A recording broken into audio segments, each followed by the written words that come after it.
வெள்ளிக்கிழமை காலை நைட்டே கிச்சனை க்ளீன் பண்ணி வச்சுட்டு தான் படுத்தது. ஆனால் தம்பிக்கு இன்றைக்கி ஸ்கூல் லீவ் தான். ஆனால் மார்னிங் பிரேக்ஃபாஸ்ட் மட்டும் செஞ்சுக்கலான்ட்டு தோசை தேங்காய் சட்னி சிம்பிளாக செஞ்சு பாதாம் ஊற வச்சுருந்தேன், உரிச்சு கொடுத்தாச்சு.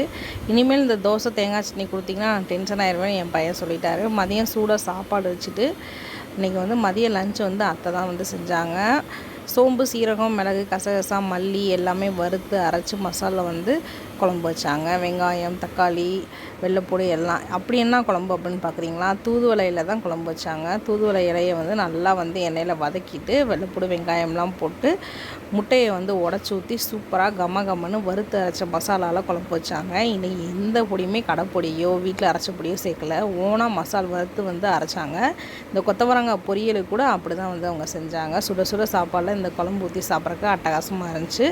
இட்லி மாவும் தீர்ந்து போச்சு. அதெல்லாம் ஊற வச்சுட்டு கிச்சனை ஃபுல்லாக க்ளீன் பண்ணிவிட்டு வேலை முடிஞ்சுச்சு. பாய்.